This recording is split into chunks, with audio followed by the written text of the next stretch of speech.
Last week, our responsibility spiritually was to connect our will with the will of God, because we wanted to empower ourselves to move faster and quicker on this journey.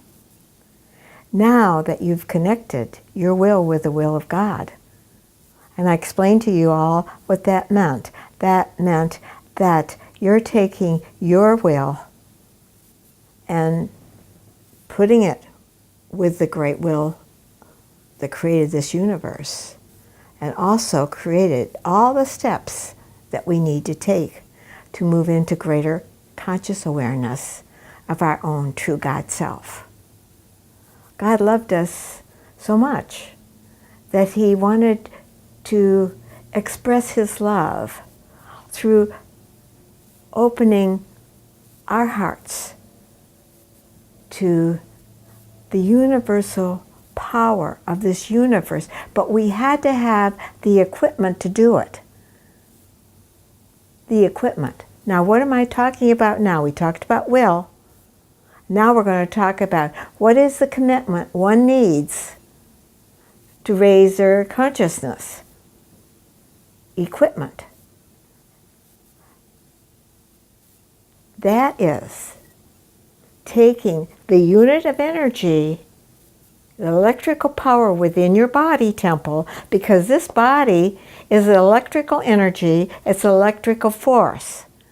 Now we've connected our electrical energy and force to the great power of the universe, and we can move much quicker and faster up to greater understanding, because it's about understanding. Everything that we're doing is about having greater understanding. And because you have had so many lifetimes on this planet, evolving through time and space over and over again, you have come to this place of your incarnation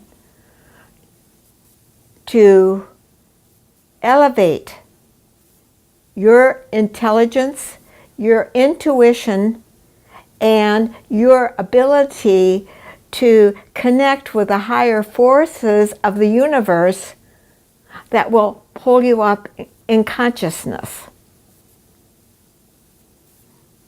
Now, each one of us has had a totally different experience. You know, they say that 2 or 5 people can see an accident and they all get a different picture of it. They'll have a different understanding of the accident. Well, same with you. With whatever you're doing in your lifetime, the person right next to you may be getting a totally different experience. It was very fascinating to me as I grew up with 2 brothers, and we, at the age of about 25, 26, we got together. My older brother was 27, my younger brother was 23, and we were just sitting around the table talking about our experiences when we were children.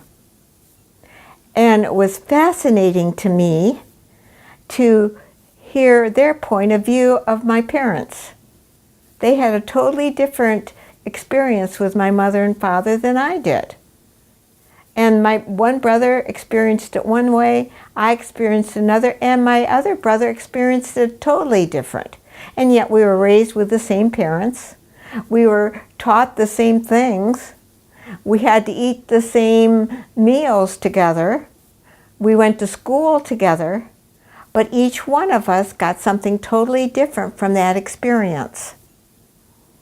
This is also true of each and every one of you on this journey with me.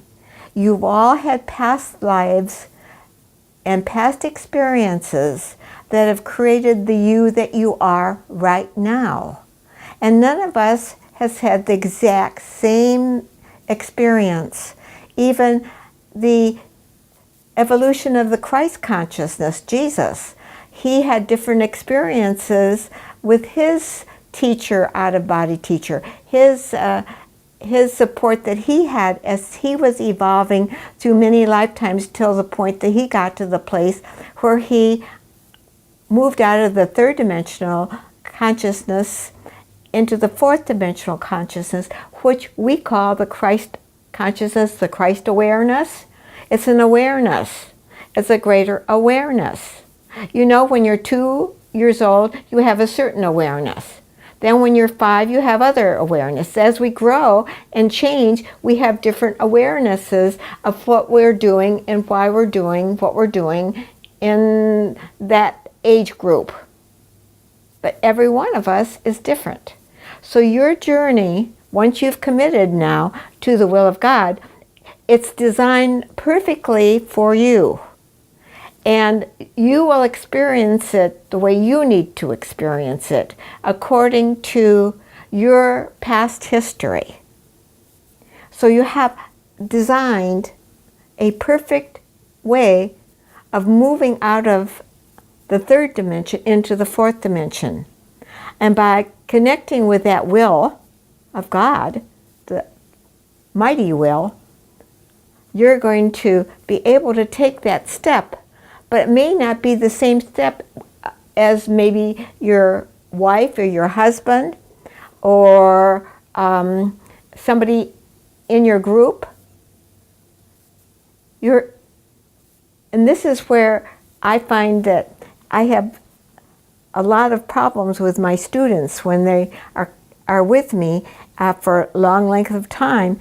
They will take something that I'm telling one of them, and it has nothing to do with them, but I'm advising somebody to quit smoking, and because it's the best thing for, we'll say, their health, but it's the attachment they have to that, whereas the other people in the group have no problem with smoking, and it's not the same attachment, or with food, or with any addiction. You each are very individual, and you have the perfect pattern and blueprint in your DNA to make the steps, take the steps necessary to move into this greater consciousness. So when you're sitting around having coffee with your buddies and friends, you really can't put your journey on top of somebody else's journey. The only thing you can do is listen, respect their journey, and know that you are in the perfect journey yourself.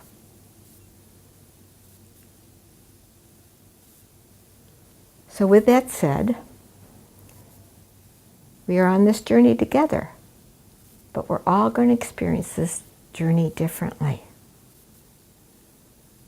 I think you all know that I had this wonderful friend, Sherry, that I met 45 years ago, and we went on a spiritual journey together. And we still are on this magnificent journey together, but we had different lessons to learn.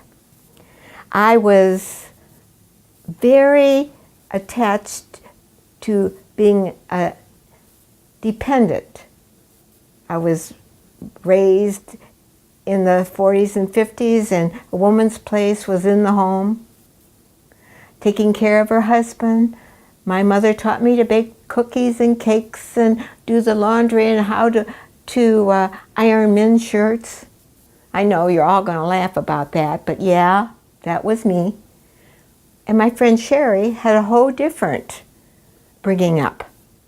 She was brought up to be very independent, an independent thinker, and she had a totally different pathway than I did. But we both met up in the middle here. And we both connected because we both had the same desire. We, in our heart of hearts, wanted to know more about who we were in God, but we didn't know anything about what that all meant. We just knew our hearts were there. And that might be where you are. Your heart is saying, there's more, I want to find out what it is. And when we connected,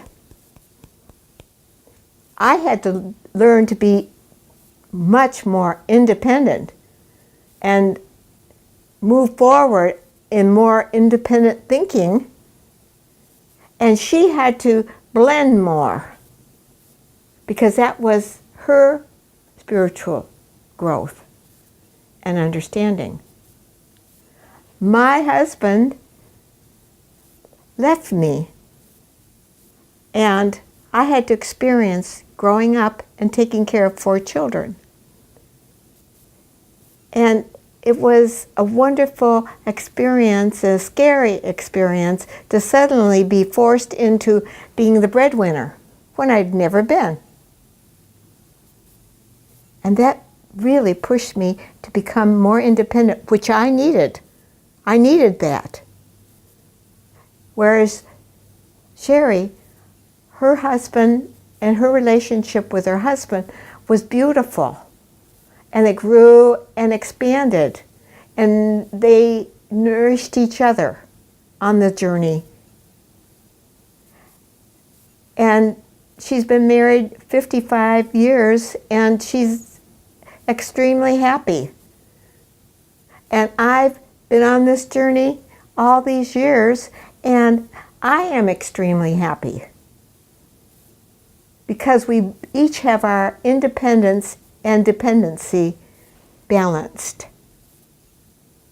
You have to be able to be independent when necessary and dependent when necessary. You need to accept the help of somebody else, and there's other times you need to put boundaries down and honor yourself. And this journey is about learning how to honor yourself and also being independently dependent. Now, I just played with a word, didn't I?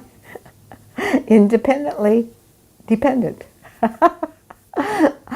We're all dependent on our God self. We are definitely dependent on our God self, and it lives right here.